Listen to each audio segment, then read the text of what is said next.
बूढ़ी चिड़िया ने बताया, अगर बुढ़ापे में सम्मान चाहते हो तो औलाद से ये 4 बातें कभी मत बताना। नमस्कार प्यारे दर्शकों, आपका हार्दिक स्वागत है हमारे चैनल रिया टून्स में। अगर आप एक सच्चे सनातनी हैं और भगवान श्री कृष्ण में गहरी आस्था रखते हैं तो इस वीडियो को लाइक जरूर करें और हमारे चैनल रिया टून्स को सब्सक्राइब करना न भूलें। आज की जो कथा हम आपके लिए लेकर आए हैं वह न केवल प्रेरणादायक है बल्कि ज्ञानवर्धक भी है, इसलिए इस कहानी को अंत तक जरूर सुनें। तो आइए शुरू करते हैं आज की यह प्यारी और शिक्षाप्रद कहानी। बुढ़ापा सिर्फ उम्र का नहीं, अनुभवों का भी नाम है। जब शरीर साथ छोड़ने लगता है तब सम्मान और प्रेम की जरूरत सबसे ज्यादा होती है। लेकिन क्या हर माता पिता को बुढ़ापे में वो सम्मान मिल पाता है जिसके वे हकदार होते हैं? आइए जानते हैं आगे की कहानी में। सावन की रिमझिम फुहारों के बीच रामदीन अपनी टूटी खाट पर लेटा खपरेल की छत से टपकते पानी की बूंदें गिन रहा था। घर क्या था? जैसे मिट्टी की एक पुरानी गुफा जिसमें अब कोई उजाला बाकी नहीं था। उसकी आंखें बूढ़ी जरूर हो चुकी थीं, पर उनमें अब भी अधूरे सपनों की चमक बाकी थी। जीवन भर खटने के बाद भी जो मिला वो था तन्हाई, एकाकीपन और अपमान। पास ही रसोई के कोने में उसकी पत्नी गंगा देवी सूखी लकड़ियों से चूल्हा जलाने की नाकाम कोशिश कर रही थी। खांसते हुए उसने रामदीन से कहा, अब तो हाथ पैर जवाब देने लगे हैं, पर तू देख, वो चंदन और उसकी बहू तो ऐसे रहते हैं जैसे हम हैं ही नहीं। रामदीन चुप रहा। उसकी चुप्पी में कई उत्तर थे और शायद कुछ पछतावे भी। चंदन उनका बड़ा बेटा शहर में एक प्राइवेट कंपनी में काम करता था। कुछ साल पहले जब वह बहू को लाया तो सब कुछ ठीक था, लेकिन समय बीता और अब माँ बाप उनके लिए सिर्फ एक बोझ रह गए थे। हर रोज की तरह आज भी बहू ने खाना कमरे में नहीं भेजा। रामदीन की आंखें दरवाजे की ओर टिकी थीं, पर जब दरवाजा नहीं खुला तो उसने धीरे से आंखें मूंद लीं। उसी वक्त खिड़की की मुंडेर पर एक बूढ़ी चिड़िया आ बैठी। उसके पंख झड़ चुके थे और आवाज भी फुसफुसाहट में बदल गई थी, लेकिन उसकी आंखों में एक गजब की चमक थी, जैसे वो दुनिया देख चुकी हो, पूरी दुनिया। रामदीन ने उसे देखा और मुस्कुरा। तू तो हर रोज आती है, लगता है तुझसे ही बात करनी पड़ेगी। चिड़िया फुदकते हुए बोली, क्यों नहीं, जब अपने ही बोलना बंद कर दें तो पराये ही सहारा बनते हैं। वैसे तू परेशान बहुत दिख रहा है रामदीन। रामदीन चौंका। क्या चिड़िया सच में बोल रही थी या ये उसकी थकी हुई कल्पना थी? क्या तेरे जैसे जानवर भी समझ सकते हैं इंसान का दुख? रामदीन ने सवाल किया। चिड़िया ने सिर हिलाया। समझते हैं, और शायद तुमसे ज्यादा समझते हैं, क्योंकि हम किसी से उम्मीद नहीं रखते। रामदीन की आंखें भर आईं। मैंने अपने बच्चों के लिए क्या नहीं किया। खेत गिरवी रखे, जान तक जोखिम में डाली। आज जब चलने की ताकत नहीं रही तब वो कहते हैं, पापा अब आप हमारे कामों में मत दखल दीजिए। चिड़िया ने अपनी आंखें गहरी की और बोली, एक गलती हो गई तुझसे रामदीन। तूने उनसे वो 4 बातें कह दी जो किसी माँ बाप को कभी नहीं कहनी चाहिए अगर वे चाहते हैं कि बुढ़ापे में उन्हें सम्मान मिले। रामदीन चौंका। 4 बातें? कौन सी बातें? चिड़िया मुस्कुराई। वो मैं बाद में बताऊंगी, अभी तो तू बस इतना समझ ले कि बच्चों को सब कुछ बताना, हर त्याग गिनाना और हर बलिदान याद दिलाना हमेशा उनके दिल में कृतज्ञता नहीं, कभी कभी बोझ बन जाता है। गंगा देवी भी पास आकर बैठ गई। तू जानवर होकर ऐसी बातें कर रही है जैसे किसी साधु ने तुझे ज्ञान दे दिया हो। क्योंकि मैं भी बूढ़ी हूं, चिड़िया बोली। मैंने भी अपने घोंसले में बच्चों को पाला है, पर जब वो उड़ने लगे तो वापस नहीं लौटे। लेकिन मैंने कभी उनसे शिकायत नहीं की। मैंने खुद को इस बात के लिए तैयार कर लिया था कि एक दिन अकेला रहना पड़ेगा। रामदीन और गंगा देवी दोनों गहरे सोच में डूब गए। क्या सच में उन्होंने अपने बच्चों से वो बातें कह दी थीं जो नहीं कहनी चाहिए थीं? तभी भीतर से चिल्लाने की आवाज आई, माँ, पापा, इतनी देर से गैस ऑन है और तुम लोग बाहर बैठे हो। घर को जलाना है क्या? गंगा देवी सकपकाई और भागकर अंदर गई। रामदीन की आंखें भर आईं। चिड़िया अब भी बैठी थी, उसकी आंखें जैसे किसी पुरानी किताब को पढ़ रही हो। क्या मैं जान सकता हूँ वो 4 बातें क्या है? रामदीन ने पूछा। चिड़िया ने सिर झटका। अभी नहीं, अभी तू सिर्फ सोच, खुद से सवाल कर कि तूने क्या कहा, क्यों कहा और कब कहा। उन जवाबों में ही छुपा है तेरा आज का अकेलापन। जब तू उन्हें पहचान लेगा तब मैं फिर आऊंगी और बताऊंगी कि कौन सी बातें तुझे कभी नहीं कहनी थी। कहकर चिड़िया उड़ गई। रामदीन उसे तब तक देखता रहा जब तक वो आकाश में ओझल नहीं हो गई। उस दिन रामदीन पहली बार चुप नहीं रहा, उसने खुद से बातें करनी शुरू कर दी। अगले दिन सुबह सूरज की पहली किरण जैसे ही खपरेल से छनकर भीतर आई, रामदीन की नींद खुल गई। बाहर अभी धुंध बाकी थी, गंगा देवी आंगन में झाड़ू दे रही थी। उसकी चाल में थकान थी और आंखों में इंतजार, शायद उस चिड़िया के फिर से लौट आने का। रामदीन ने धीरे से करवट ली और आंखें बंद कर ली, लेकिन नींद अब उसे नसीब नहीं थी। चिड़िया की वो बातें जैसे उसके कानों में गूंज रही थीं। तूने उनसे वो 4 बातें कह दी जो किसी माँ बाप को कभी नहीं कहनी चाहिए, अगर वे चाहते हैं कि बुढ़ापे में उन्हें सम्मान मिले। उसके भीतर एक बेचैनी सी फैल गई। वह सोचने लगा, क्या मैंने कुछ ज्यादा कह दिया था? क्या बेटों को अपने त्याग बताना गलत है? उसने खुद को समझाने की कोशिश की, पर मन में उलझन गहराती जा रही थी। थोड़ी देर बाद चंदन बाहर निकला। हाथ में ऑफिस बैग था और माथे पर हमेशा की तरह तनी हुई लकीरें। पापा, मोबाइल चार्जर देखा है क्या? रात में आपने लाइट बंद की थी ना, तभी से कुछ ढूंढ नहीं पा रहा हूं। उसकी आवाज में झुंझलाहट थी। रामदीन धीरे से बोला, बेटा मैं तो सो गया था जल्दी। चार्जर कहाँ रखा था ये तो तू ही बता सकता है। चंदन ने कुछ बड़बड़ाया और वापस अंदर चला गया। गंगा देवी ने धीरे से रामदीन से कहा, अब देख, एक चीज भी अगर इधर उधर हो जाए तो दोष हमें ही मिलेगा, जैसे हमने ही कुछ बिगाड़ा हो। रामदीन मुस्कुराया नहीं, सिर झुकाए रहा। उसका मन अब बीते वक्त की गलियों में भटकने लगा। चंदन तब इंजीनियरिंग कर रहा था। कॉलेज की फीस भारी थी और रामदीन के पास अब खेत भी पूरे नहीं बचे थे। कुछ हिस्से पहले ही गिरवी थे, बाकी जो बचा था वो भी एक रिश्तेदार के कहने पर बेच डाला, सिर्फ इसलिए कि चंदन की पढ़ाई ना रुक जाए। गंगा देवी ने अपने गहने तक बेच दिए थे और तब पहली बार रामदीन ने चंदन से कहा था, बेटा हम कुछ नहीं चाहते, बस तू कुछ बन जा, तू हमारी उम्मीद है। वो एक वाक्य चंदन के दिल में बैठ गया था, पर शायद वक्त के साथ वो बोझ भी बन गया। चंदन ऑफिस चला गया था। बहू स्वाति अपने कमरे में मोबाइल में व्यस्त थी।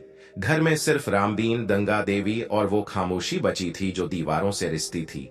दोपहर के वक्त चिड़िया फिर से आई। इस बार वह अकेली नहीं थी, उसके साथ एक नन्हा चिड़ा भी था जो उसकी छाया की तरह उसके पीछे पीछे उड़ता आया था।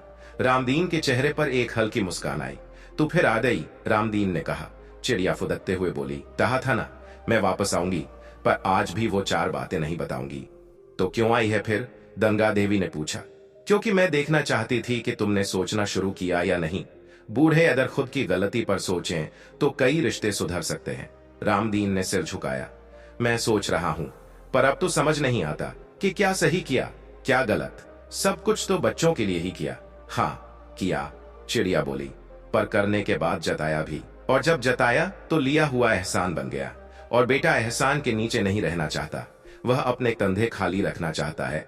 रामदीन को कुछ जवाब नहीं सूझा। चिड़िया फिर बोली, तूने कभी चंदन से ये नहीं पूछा कि वो क्या चाहता है? बस उसे बनते देखा, अपने सपनों की तस्वीर उस पर चढ़ा दी। शायद इसलिए अब जब वो अपने फैसले खुद लेना चाहता है तो तेरी हर बात उसे रोकती हुई लगती है। रामदीन ने कुछ पल सोचा, फिर बोला, तो क्या माँ बाप कुछ कहें ही ना? क्या हम उनके जीवन में बोलने का हक भी खो चुके हैं? नहीं, चिड़िया बोली, पर हर उम्र की एक भाषा होती है। तेरी भाषा अब समझाने की नहीं, समझने की होनी चाहिए। यही भाषा रिश्तों को टिकाती है। गंगा देवी ने धीरे से पूछा, और तू अपने साथ इस नन्हे को क्यों लाई है आज? चिड़िया मुस्कुराई, ये मेरा बेटा है, अब उड़ना सीख रहा है, पर मैंने इसे नहीं बताया कि मैं उसके लिए कितनी बार घायल हुई, कितनी बार शिकारी के जाल में फंसी, कितनी बार भूखी रही। मैं बस चाहती हूँ कि वो खुद मजबूत बने, पर कृतज्ञता के बोझ तले ना दबे। ये बात रामदीन के दिल में कहीं गहरे उतर गई। तभी स्वाति की आवाज आई, मम्मी जी दूध गर्म कर दिया है, ले जाइए। गंगा देवी उठने लगी तो चिड़िया फुदकती हुई उसके पास आ गई। आज एक काम कर, चुपचाप जाकर चाय पी लेना, कुछ मत कहना, ना धन्यवाद ना शिकायत, बस चुप रहकर देख तुम्हारा मौन क्या असर करता है। गंगा देवी कुछ बोलना चाहती थी, लेकिन रामदीन ने उसकी ओर देखा और सिर हिला दिया। हाँ, चंदन घर लौटा, थका हुआ था। डिनर टेबल पर बैठते हुए उसने एक पल के लिए माँ बाप की ओर देखा। दोनों चुपचाप खाना खा रहे थे। पापा, आप कुछ कह नहीं रहे आजकल? चंदन ने पूछा। रामदीन ने सिर हिलाया। अब क्या कहना, हम तो सिर्फ देख सकते हैं, बोलना तो अब तुम्हारी उम्र वालों का काम है। चंदन थोड़ी देर चुप रहा। पापा, आप नाराज तो नहीं? नाराज नहीं बेटा, शायद थक गया हूं। इतना कहकर रामदीन चुप हो गया।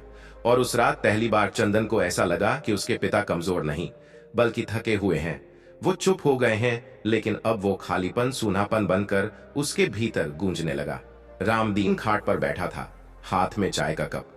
गंगा देवी चुपचाप झाड़ू लगा रही थी। चिड़िया फिर से आई, इस बार अकेली। आज वो नन्हा चिड़ा नहीं आया? रामदीन ने पूछा। नहीं, आज वो पहली बार खुद से उड़ान भरने गया है। शायद कल वापस आए, शायद ना आए। अब उसकी जिंदगी उसकी अपनी है। रामदीन ने गहरी सांस ली। पर तेरे मन में दुख नहीं है? नहीं, चिड़िया बोली। मैंने उससे कुछ नहीं कहा, इसलिए उसे कुछ चुभेगा नहीं। उसे मेरे लिए पछतावा नहीं होगा, और शायद कभी सम्मान भी होगा जब वो अपनी उड़ानों में मेरी उड़ान की झलक देखेगा। चिड़िया फिर पास आई, फुसफुसाकर बोली, रामदीन, तू धीरे धीरे सही दिशा में सोचने लगा है, पर अभी तेरे भीतर शिकायत बाकी है, आत्ममंथन नहीं। जब तू खुद को पूरी तरह टटोल लेगा, तब मैं बताऊंगी वो 4 बातें जो हर माँ बाप को अपने बच्चों से छुपा कर रखनी चाहिए। रामदीन ने गर्दन झुकाई। अब वह उस दिन का इंतजार करने लगा था जब वह अपने मन के बोझ को पूरी तरह समझ सके, और शायद अपने बच्चों को भी। बूढ़े रामदीन और गंगा देवी की खामोशी अब घर की दीवारों में गूंजने लगी थी। चंदन और स्वाति को भी अब ये सन्नाटा आखरने लगा था, पर किसी के पास शब्द नहीं थे जो रिश्तों के बीच पड़ी दरारों को भर पाते। उस दिन दोपहर की धूप में रामदीन आंगन में बैठा था, सिर झुकाए हुए। गंगा देवी कुछ सब्जी काट रही थी, लेकिन उसकी निगाहें बार बार आसमान की ओर उठ जाती थीं, मानो किसी का इंतजार कर रही हो। और तभी चिड़िया फिर आई, पेड़ की डाली से फुदक कर नीचे उतरी और आकर वही बात दोहराई। आज भी नहीं बताऊंगी वो 4 बातें, पर तुझे एक कहानी सुनाऊंगी। रामदीन थोड़ा चौंका, पर फिर बोला, कहानी? हाँ, चिड़िया बोली, एक बूढ़े बरगद की कहानी। एक जंगल में एक बहुत पुराना बरगद का पेड़ था। उसका तना मोटा, शाखाएं फैली हुई और जड़ें जमीन के अंदर गहराई तक फैली थीं। वह पेड़ सालों से पूरे जंगल को छाया देता था, पक्षियों को घोंसले, जानवरों को विश्राम और राहगीरों को ठंडी हवा। वो बरगद सबसे कहता, मैंने तुम्हारे लिए खुद को झुका दिया, अपनी छाया बांटी, अपने फल दिए, अब मेरी सेवा करो। लेकिन वक्त बीतता गया और उस पेड़ के पत्ते झड़ने लगे, शाखाएं सूखने लगीं। अब पक्षी नए पेड़ों पर घोंसले बनाने लगे, जानवर दूसरी छायाओं की खोज में निकल गए, राहगीर भी अब आगे बढ़ जाते थे। बरगद अकेला रह गया और गुस्से में कहने लगा, कभी मैंने सबको कुछ न कुछ दिया, अब सब मुझे भूल गए। तभी एक नन्हा गिलहरी का बच्चा बोला, तुमने दिया इसलिए कि तुम सक्षम थे, अब तुम कमजोर हो तो मांगने लगे हो, यही तुम्हारी सबसे बड़ी हार है। बरगद खामोश हो गया और फिर धीरे धीरे समझने लगा कि उसका मूल्य उसके योगदान में था, एहसानों की गिनती में नहीं। चिड़िया की कहानी खत्म हुई और रामदीन कुछ पल मौन रहा, फिर धीरे से बोला, तो क्या मेरा प्यार भी कभी बोझ बन गया? चिड़िया बोली, नहीं, प्यार बोझ नहीं बनता, पर जब प्यार के बदले इज्जत की मांग की जाए तो वह रिश्ते को लेन देन में बदल देता है। रामदीन ने गहरी सांस ली। उसकी आंखों में अब कुछ और था, शायद पश्चाताप, शायद समझदारी। उस सुबह घर में कुछ बदला बदला सा था। गंगा देवी ने चुपचाप नाश्ता बनाया। रामदीन ने पहली बार स्वाति से पूछा, बेटा, तेरी माँ की तबीयत ठीक नहीं लग रही, क्या तू आज उसके साथ डॉक्टर तक चली जाएगी? स्वाति थोड़ी हैरान हुई, फिर बोली, हाँ पापा जी, चलूंगी। आपने पहले कभी ऐसे नहीं कहा। रामदीन मुस्कुराया, अब सीख रहा हूँ। चंदन भी पास ही खड़ा था, उसने अपने पिता की ओर देखा। वहां एक अलग ही विनम्रता थी, कोई उपदेश नहीं, बस एक सरल निवेदन। चंदन ने टिफिन उठाते हुए कहा, पापा, आज ऑफिस से जल्दी आ जाऊं तो साथ बैठकर चाय पीना। रामदीन को लगा जैसे दिल का कोई कोना धीरे से पिघल गया हो। रामदीन बिस्तर पर लेटा था। उसके हाथ में एक पुरानी डायरी थी जिसमें उसने कभी अपने सारे त्याग, खेत की बिक्री, गहनों की रसीदें सब लिखा था, बस इसलिए कि एक दिन जब बेटा बड़ा हो तो उसे दिखाए कि माँ बाप ने क्या किया था उसके लिए। आज पहली बार उसने वो डायरी जलाने का मन बनाया। उसने एक कोने में मोमबत्ती जलाई और धीरे धीरे उसके पन्ने फाड़कर जलाने लगा। गंगा देवी आई तो बोली, क्या कर रहे हो? रामदीन ने कहा, अपने गिने चुने गिले मिटा रहा हूं, शायद इससे मेरे बच्चों के मन की खटास भी जल जाए। गंगा देवी की आंखों में पानी आ गया, पर वो कुछ नहीं बोली। चंदन ऑफिस से लौटा और सीधे आंगन में आकर बैठ गया। पापा, आप सच में आज बहुत बदल गए हैं। पहले तो आप हर बात समझाने लगते थे, अब जैसे सिर्फ सुनते हो। रामदीन मुस्कुराया, कभी कभी चुप रहना भी सिखाना होता है। चंदन थोड़ी देर चुप रहा, फिर बोला, पापा, एक बात कहूं? हाँ बेटा, मैं जब छोटा था ना तो हमेशा ये सोचता था कि आप मेरे लिए क्या क्या करते हैं, लेकिन जब बड़ा हुआ तो लगता था कि आप वो सब जताने लगे। मैं शर्मिंदा होने लगता था। पर अब समझ में आता है कि आप भी अकेले थे, शायद आप भी सुने जाना चाहते थे। रामदीन ने कुछ नहीं कहा, बस बेटे की पीठ पर हाथ रख दिया।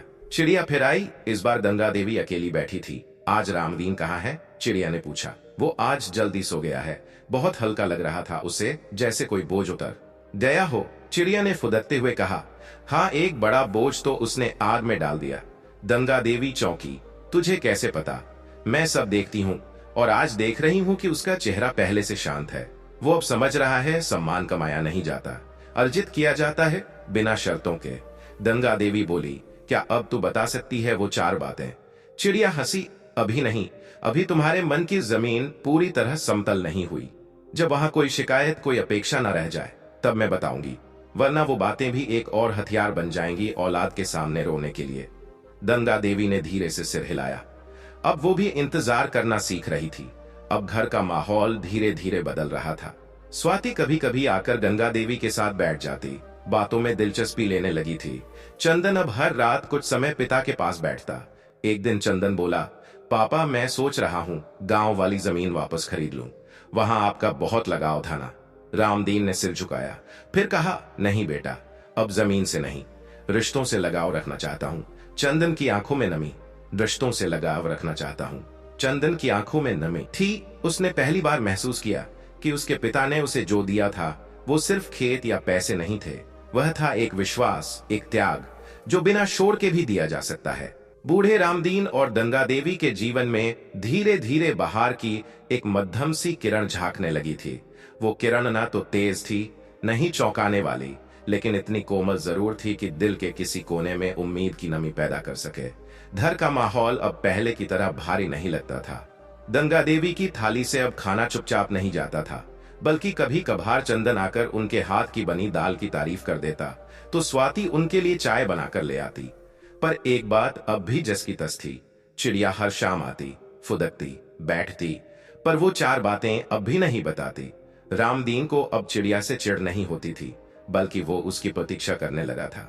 वह जानता था वो बातें जरूरी हैं, लेकिन अब उसे ये भी समझ आने लगा था कि हर सच्चाई को जानने के लिए खुद को तैयार करना पड़ता है।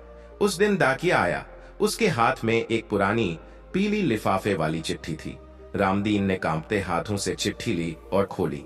ये चिट्ठी उसके बचपन के दोस्त शंकर की थी, जो अब भी गांव में रह रहा था।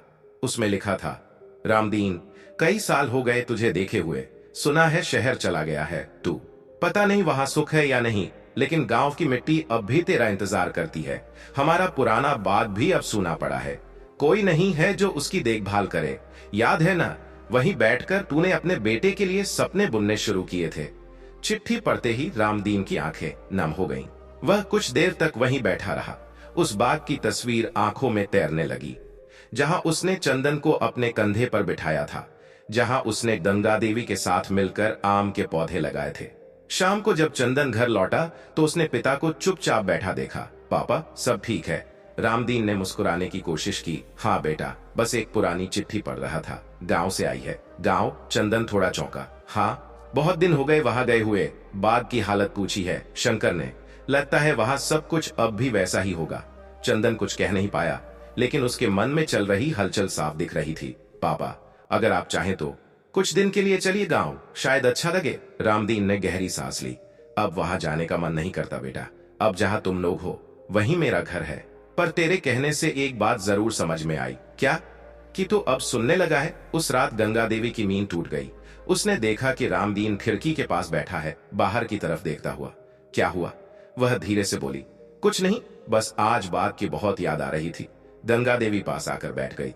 हमने सब कुछ उस बाग में छोड़ दिया था, अपने अरमान, अपने त्याग, अपने रिश्ते, और फिर सब कुछ यहाँ ले आए, ये सोचकर कि ये जगह हमें आदर देगी। लेकिन शायद वो सब वहीं छूट गया। रामदीन उसकी ओर देखकर बोला, या शायद हम ही आदर को साथ लाना भूल गए थे। दोनों कुछ देर तक चुपचाप बैठे रहे। बाहर चांदनी बिखरी हुई थी, हवा में एक पुराना संगीत घुला हुआ था। सुबह चिड़िया फिर आई। इस बार कुछ अलग थी उसकी चाल में, जैसे कुछ बताने को आतुर हो, लेकिन अब भी रोके हुए। रामदीन ने मुस्कुराकर पूछा, आज क्या कहानी लाई है? चिड़िया बोली, आज कहानी नहीं, एक सवाल लाई हूं, पूछो। रामदीन ने कहा, तू क्या चाहता है अपनी औलाद से? श्रद्धा, सेवा या समझ? रामदीन कुछ पल चुप रहा, फिर बोला, पहले चाहता था सेवा, फिर चाह श्रद्धा, लेकिन अब समझ चाहता हूं। बस इतना कि वो समझे कि हम कौन हैं, क्या थे और क्या बन गए। चिड़िया ने सिर हिलाया। तो तू अब कुछ सीखने के करीब है, लेकिन 4 बातें अभी भी नहीं बताऊंगी। रामदीन ने मुस्कुरा दिया। अब वो जान गया था, इंतजार भी सिखाता है। उधर स्वाति धीरे धीरे गंगा देवी के करीब आ रही थी। एक दिन रसोई में दोनों साथ थीं। जब स्वाति ने पूछा, माँ जी, आपको कभी गुस्सा नहीं आता हम पर? आपने कभी कुछ कहा नहीं। गंगा देवी ने कहा बहुत कुछ, लेकिन अपने मन में। जब बोलने से चुप्पी ज्यादा असरदार हो तो बोलना बेकार हो जाता है। स्वाति को यह सुनकर झटका सा लगा। वो गंगा देवी को अब तक एक साधारण, चुपचाप और निरीह बुजुर्ग समझती थी, लेकिन आज पहली बार उसे लगा कि इस चुप्पी के पीछे एक समुद्र छिपा था। आपने कभी शिकायत क्यों नहीं की? गंगा देवी मुस्कुराई। क्योंकि शिकायतें अक्सर वो रिश्ता खा जाती हैं जिसे हमने बरसों सींचा हो।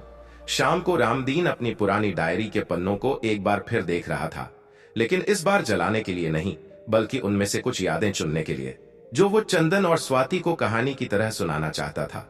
अब उसे एहसास हो चला था कि सच जताने में नहीं, बांटने में होता है। अगर किसी बात में गर्व है तो उसे उपदेश बनाकर नहीं, अनुभव बनाकर आगे देना चाहिए। उसने एक पन्ना फाड़ा और चंदन को थमाते हुए बोला, पढ़ो बेटा, ये वो दिन था जब तू पहली बार स्कूल गया था। देखो क्या लिखा था मैंने। चंदन ने पन्ना पढ़ा और उसकी आंखें नम हो गईं। पापा, आपने ये सब लिखा था, पर कभी बताया क्यों नहीं? रामदीन ने कहा, क्योंकि अब समझ में आया कि बताने और जताने में फर्क होता है। अब मैं सिर्फ बताना चाहता हूं, बिना कुछ मांगे। चिड़िया ऊपर से सब देख रही थी। वह मुस्कुराई। अब वक्त करीब आ रहा था, पर अभी नहीं, अब भी एक परत बाकी थी।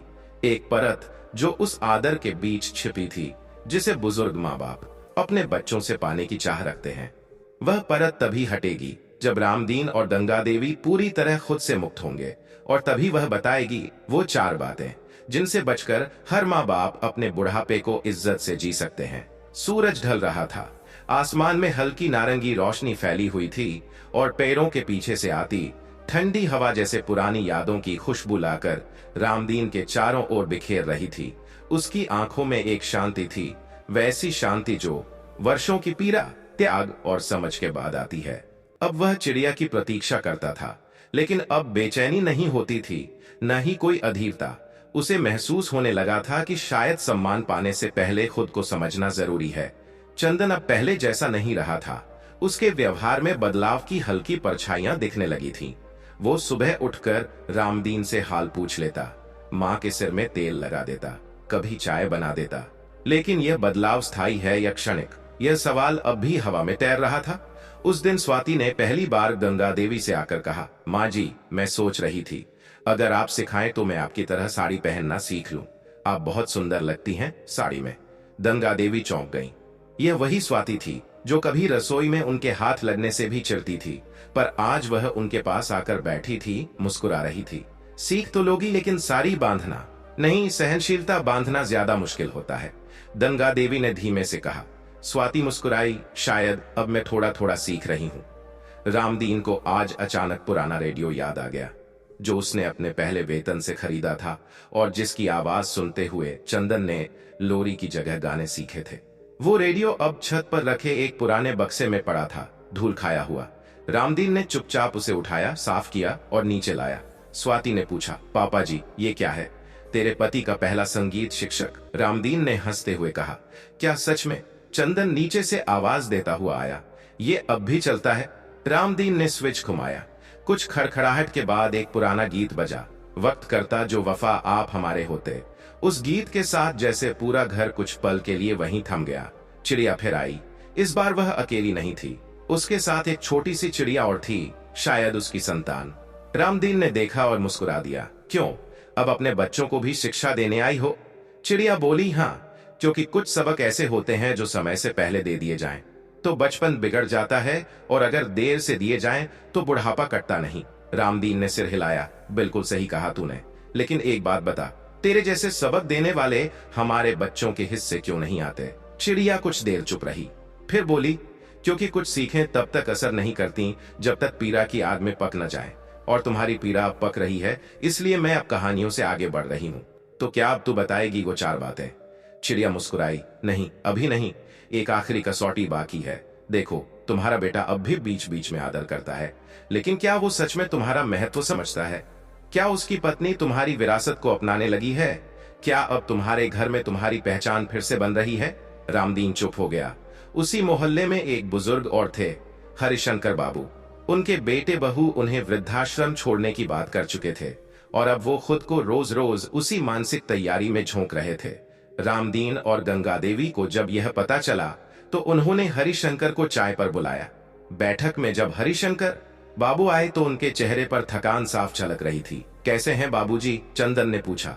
हरिशंकर ने हल्की सी मुस्कान दी। बस बेटा, अब दिन गिन रहा हूं। बेटा कहता है वृद्धाश्रम में आराम मिलेगा। स्वाति चौंकी। उसने गंगा देवी की ओर देखा। गंगा देवी की आंखों में आंसू थे।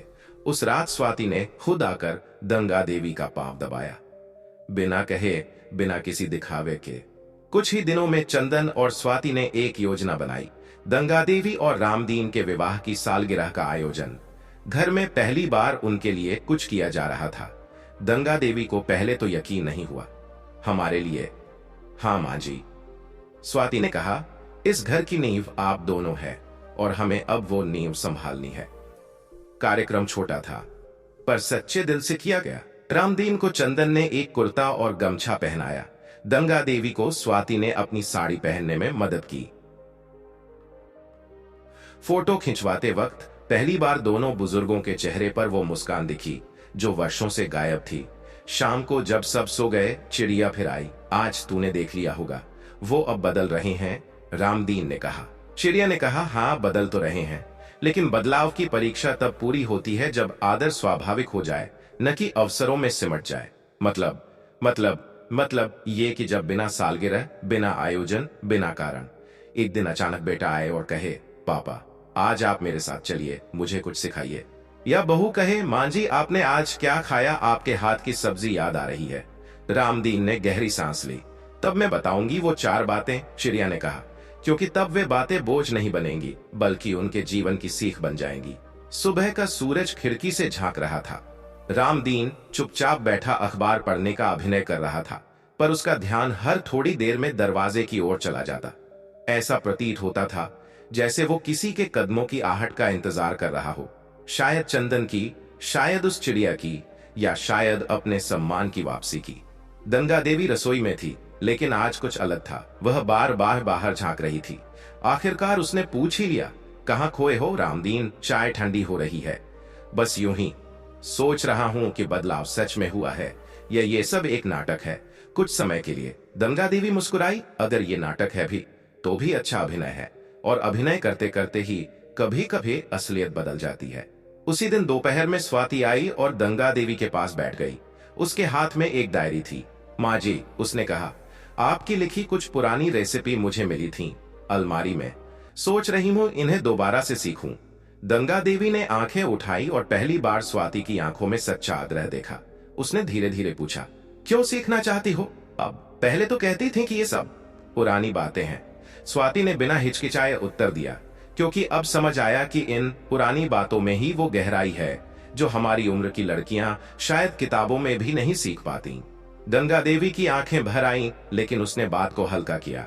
ठीक है, लेकिन पहले बेसन की कढ़ी बनानी होगी और मेरी तरह बनानी होगी। स्वाति मुस्कुरा दी।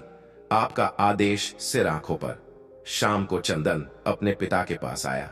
उसकी चाल में हिचकिचाहट थी, लेकिन स्वर में कोमलता। पापा, आपने एक बार बताया था ना कि आप लोहार के यहाँ काम सीखने गए थे जवानी में। रामदीन ने हैरानी से उसकी तरफ देखा।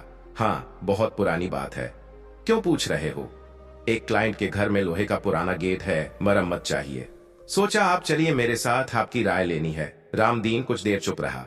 उसकी आंखें भर आईं, पर उसने झुकाकर कहा, चलो फिर कल सुबह चलते हैं। गंगा देवी ने दूर से यह दृश्य देखा।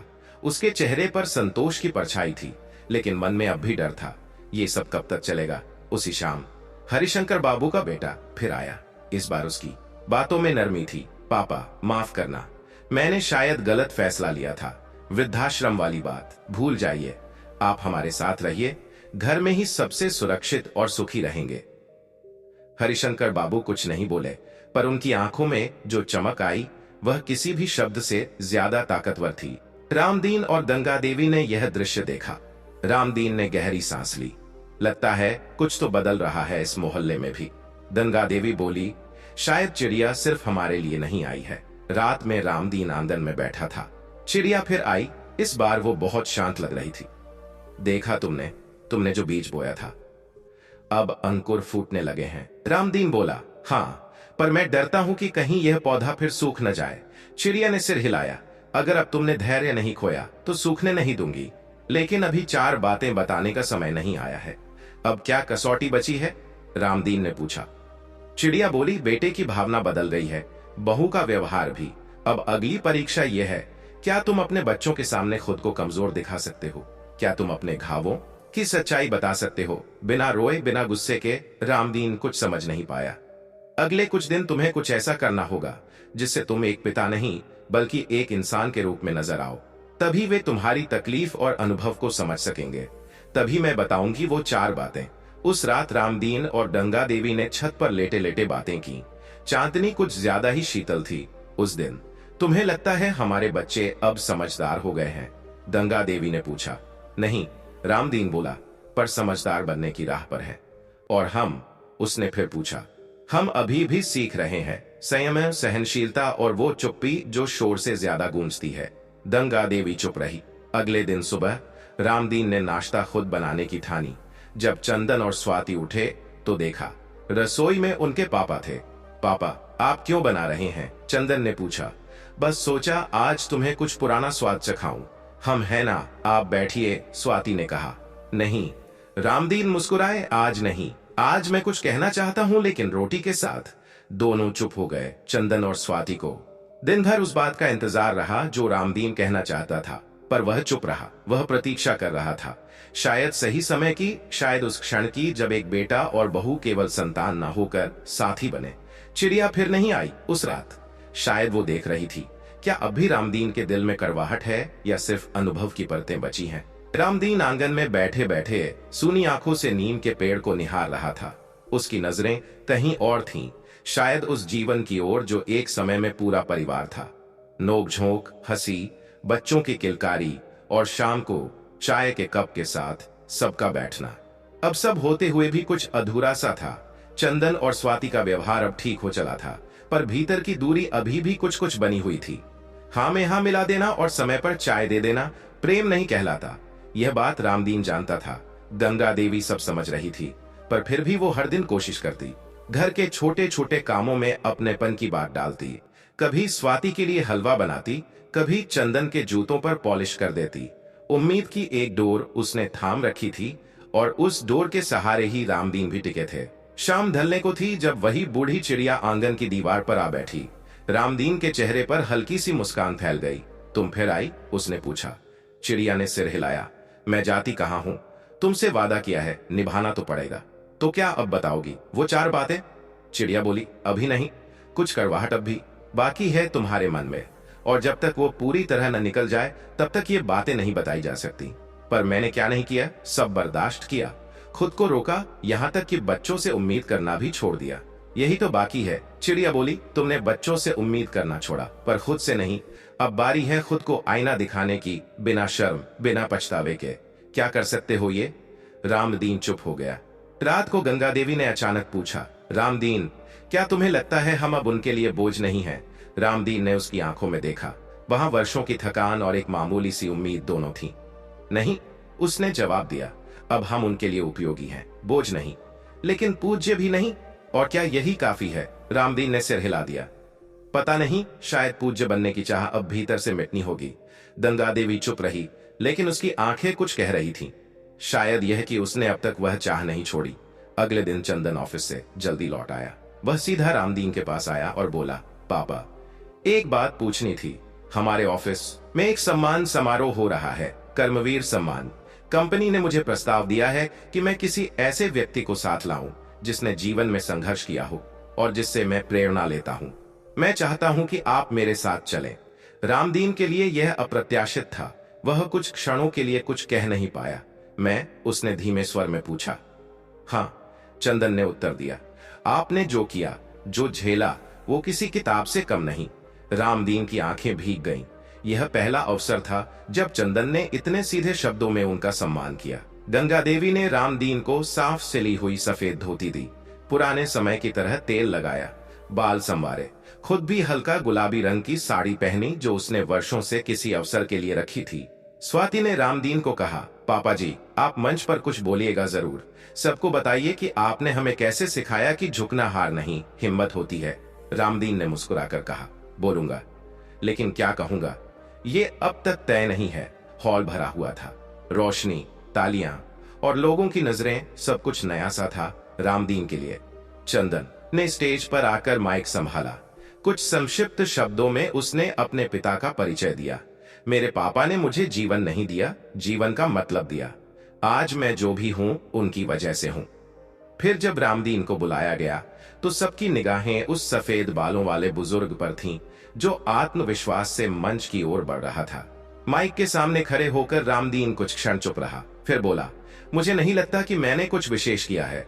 मैंने बस वही किया जो हर पिता करता है, अपने बच्चों के लिए त्याग, संघर्ष और मौन। फर्क सिर्फ इतना है कि मैंने बोलना बंद कर दिया था और शायद इसी चुप्पी ने आज मेरी आवाज को वजन दिया है।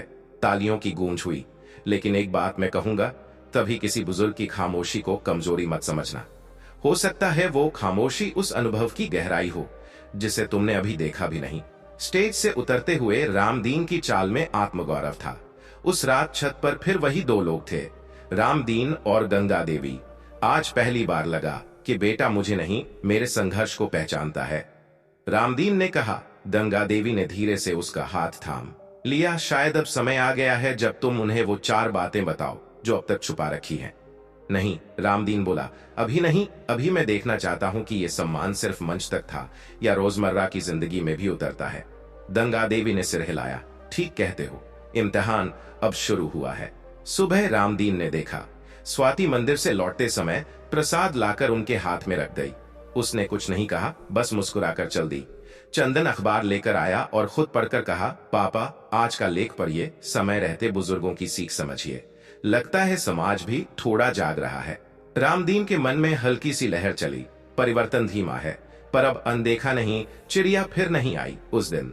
शायद वो अब देख रही थी, क्या रामदीन अब भी 4 बातों का मोहताज है या अब वो खुद एक बात बन चुका है। आंगन की हवा में अब एक नई खामोशी थी। वो चुप्पी नहीं जो बोझ होती है, बल्कि वो शांति जो कुछ कहने के बाद मिलती है। पिछले दिनों के सम्मान और अपनों से मिली थोड़ी सी गर्मजोशी ने रामदीन के भीतर कुछ नया बो दिया था, मगर वो भी जानता था कि जड़ों में अब भी कुछ सूखापन बाकी है। उस शाम बूढ़ी चिड़िया फिर लौटी। इस बार वह सीधे आंगन में उतर आई। रामदीन मुस्कुराया, जैसे किसी पुरानी मित्र का स्वागत करता हो। अब तो बताओ बूढ़ी रानी, उसने कहा, कब तक रहस्य बनाए रखोगी। चिड़िया ने सिर झुकाया। अब वक्त आ गया है 2 बातें बताने का, लेकिन ध्यान रहे, ये बातें अगर औलाद को बता दी तो बुढ़ापे में इज्जत रेत की तरह फिसल जाएगी। रामदीन गंभीर हो गया। गंगा देवी भी पास ही बैठ गई। दोनों ने ध्यान से सुनना शुरू किया। पहली बात, अपनी जमा पूंजी की पूरी जानकारी मत दो। चिड़िया बोली, बुजुर्ग अक्सर सोचते हैं कि बच्चों को सब कुछ सौंप देना ही प्रेम है, लेकिन अगर तुमने अपनी सारी जमा पूंजी, चाहे वह जमीन हो, पेंशन हो, बैंक बैलेंस हो, उनकी जानकारी में ला दी या दे दी, तो सम्मान की दीवारें धीरे धीरे ढहने लगती हैं। रामदीन सोच में पड़ गया। उसे याद आया कि कैसे कुछ साल पहले उसने घर की रजिस्ट्री चंदन के नाम कर दी थी। यह सोचकर कि बेटा ही तो है, आखिर सब उसी का होगा। लेकिन उसी दिन से चंदन के व्यवहार में जो बदलाव आया था, वो आज तक उसे सालता रहा। जब तक बच्चों को ये लगे कि माँ बाप के पास कुछ है, चाहे वो कितना ही कम क्यों ना हो, तब तक उनके मन में एक हल्का भय और सम्मान बना रहता है। लेकिन जब सब कुछ उनके हवाले कर दो तो कई बार वही डर अधिकार में बदल जाता है और अधिकार आदर को निगल जाता है। गंगा देवी की आंखें नम हो गईं।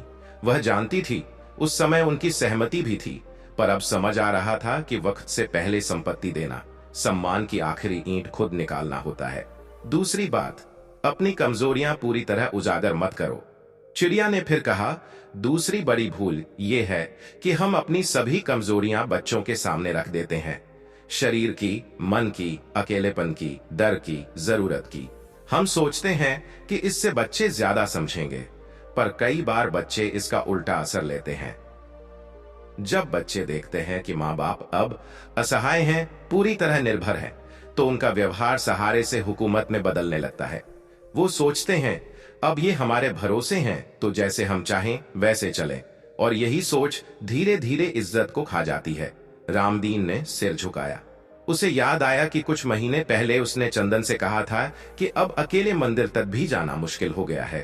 तभी से चंदन ने मंदिर ले जाना तो शुरू किया, लेकिन फिर उससे हर चीज में पूछने लगा, पापा ये मत करो, वो मत करो, बाहर मत जाओ, अब तो चल भी नहीं सकते। गंगा देवी बोली, यानी हमें कभी पूरी तरह निर्भर नहीं दिखना चाहिए। चिड़िया मुस्कुराई, बिल्कुल, अगर इज्जत चाहिए तो कभी भी अपनी आत्मनिर्भरता पूरी तरह मत छोड़ो, चाहे वो झूठ पर ही क्यों न टिकी हो। बच्चे तभी तक माँ बाप को भगवान मानते हैं जब तक उन्हें लगता है कि वो कुछ हद तक खुद पर खड़े हैं। उस दिन के बाद रामदीन और गंगा देवी ने अपने व्यवहार में हल्का बदलाव किया। रामदीन ने अपने पुराने दस्तावेज निकालकर सुरक्षित रखने शुरू कर दिए और चंदन से कहा, बेटा अब कुछ काम खुद से करने की आदत फिर डालनी होगी। बैंक जाना है कल अकेले ही जाऊंगा। गंगा देवी ने भी स्वाति से कहा, बेटी अब मेरी तबीयत थोड़ी ठीक है, रसोई में थोड़ा थोड़ा काम कर लिया करूंगी। ये छोटी बातें थीं, लेकिन इनके पीछे एक बड़ा संदेश छुपा था। हम अब भी हैं, पूरे हैं, और जब तक सांस है कुछ नहीं बदला। धीरे धीरे घर के वातावरण में एक बदलाव महसूस होने लगा। चंदन ने अब थोड़ी सावधानी से बात करना शुरू किया। स्वाति भी अब हफ्ते में एक बार गंगा देवी के साथ बैठकर बातें करती, बिना किसी जरूरत के। रामदीन को लगने लगा कि शायद चिड़िया की बातें सच है। इज्जत बाहरी नहीं, भीतरी ताकत से मिलती है। उस रात रामदीन ने छत पर बैठकर चिड़िया से पूछा, क्या अब मैं समझदार हो गया हूँ? चिड़िया हंसी, तुम अब सुनना शुरू कर रहे हो, समझ आना अभी बाकी है। बाकी की 2 बातें भी जानोगे, लेकिन तब जब तुम्हारा धैर्य अब भी बना रहेगा। रामदीन के भीतर अब एक गहरी समझ आ चुकी थी। पहली 2 बातें, अपनी संपत्ति को बच्चों से छुपा कर रखना और अपनी कमजोरियां पूरी तरह से उजागर ना करना, उसके लिए साफ हो चुकी थी।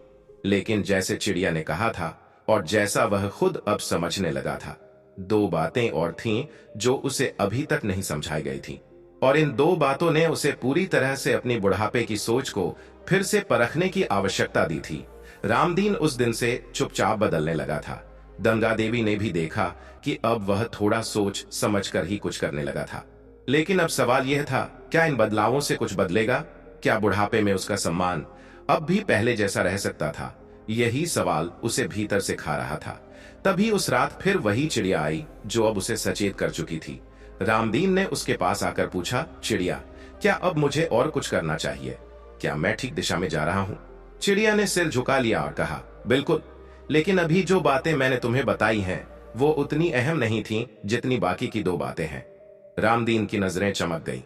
कब, क्या और कैसे? चिड़िया ने कहा, तुमने पहले दोनों बातें समझी हैं, अब बारी है तीसरी और चौथी बातों की। तीसरी बात, अपनी जरूरतों को बच्चों पर थोपना मत। चिड़िया ने आगे कहा, यह बात सुनकर कई लोग तो नक जाते हैं, लेकिन यह उतनी ही जरूरी है। जब तुम बुढ़ापे में किसी से मदद की उम्मीद करने लगते हो तो वो तुम्हारी कमजोरी के रूप में सामने आती है।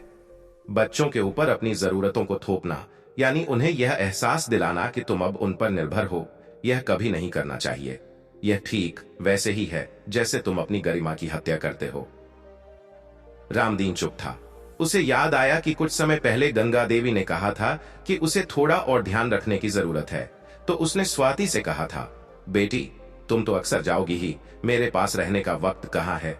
अगर तुम कुछ चीजें लेकर आ सको तो अच्छा होगा। वह बहुत मामूली सी बात थी, लेकिन वह बात धीरे धीरे चंदन तक पहुंचने लगी थी, और उसने उसकी प्रतिक्रिया में यह देखा था कि अब वह और स्वाति उसे उसी पर निर्भर समझने लगे थे।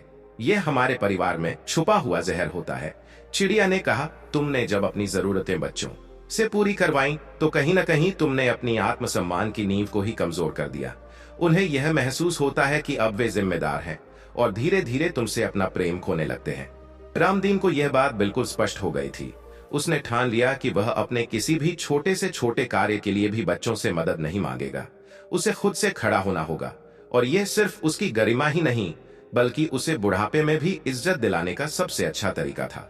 चौथी बात, अपने जीवन की गलतियां बच्चों से मत छुपाओ, पर सब कुछ उनसे मत कहो। चिड़िया ने अंतिम बात सामने रखी।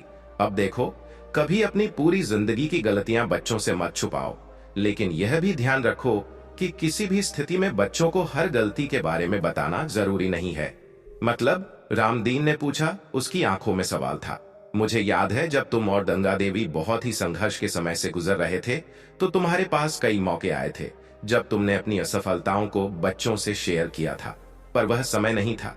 अब जब तुम परिपक्व हो चुके हो तब तुम समझते हो कि किसे क्या बताना है। बच्चों को अपने दुख, अपनी तकलीफें दिखाना या उन पर सारी जिम्मेदारियां डाल देना, यह एक गंभीर गलती हो सकती है। रामदीन गहरे विचार में डूबा था। तो क्या बच्चों से कभी अपनी जिंदगी के बारे में कुछ नहीं कहना चाहिए? नहीं, कहो, चिड़िया बोली, लेकिन हर बात का सही वक्त होता है। बच्चों को तुम्हारी दुखों की पूरी तस्वीर तब तक नहीं दिखानी चाहिए जब तक उन्हें पूरी तरह से समझने का अनुभव ना हो। उनका बचपन, उनका परिपक्वता और उनका नजरिया तुमसे भिन्न हो सकता है। इसलिए अपनी गलतियां साझा करो, लेकिन यह भी समझो कि उन्हें खुद रास्ता तय करने का अवसर देना जरूरी है। रामदीन ने सिर झुकाया। वह समझ रहा था कि कभी कभी हमें अपनी जिंदगी के कुछ हिस्सों को बच्चों से छुपा कर रखना होता है ताकि वे खुद अपनी गलतियां करें और जीवन से कुछ सीखें। यह भी एक तरह का सम्मान था। अब कुछ दिन हो चुके थे और घर में एक हल्की चुप्पी छाई हुई थी। स्वाति और चंदन में थोड़ी बहुत दूरी थी, लेकिन कुछ बदलाव तो महसूस किए जा रहे थे। रामदीन के व्यवहार में एक हल्का सा परिवर्तन था। वह बच्चों से अब उम्मीदें कम करता, लेकिन उन्हें थोड़ी इज्जत देने की कोशिश करता। गंगा देवी के साथ उसकी बातें अब कुछ और हो गई थीं। वे एक दूसरे से धीरे धीरे वह बातें करने लगे थे जो पहले कभी नहीं होती थीं। लेकिन एक सवाल अब भी था, क्या इस बदलाव से उनका जीवन उसी तरह का हो जाएगा जैसा वे चाहते थे? क्या यह सम्मान सच्चे रूप में उन्हें मिलेगा? रामदीन की नजरों में अब तक के सभी बदलाव थे, लेकिन दिल में एक आशंका भी थी। क्या वह अपने बच्चों से फिर से वही सम्मान पा सकेगा जो पहले कभी था? रामदीन और गंगा देवी की जिंदगी में अब धीरे धीरे बदलाव आ चुका था।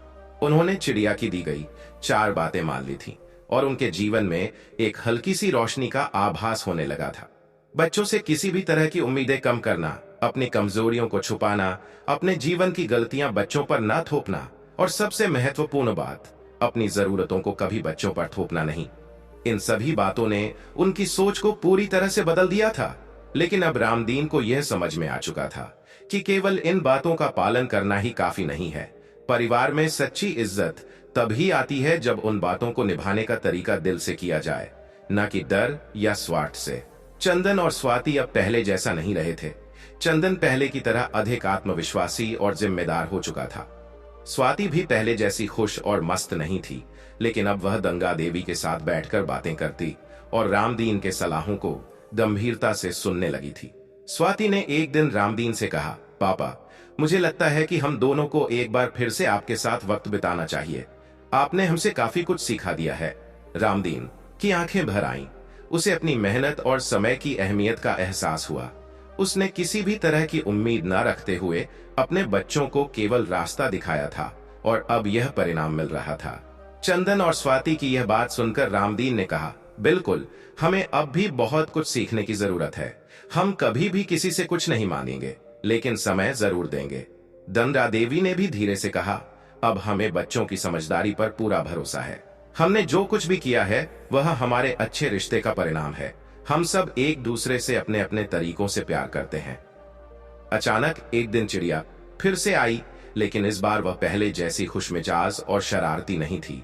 उसकी आंखों में कुछ और था, जैसे वह अब संतुष्ट हो चुकी हो। रामदीन ने पास आकर पूछा, क्या आप खुश हैं?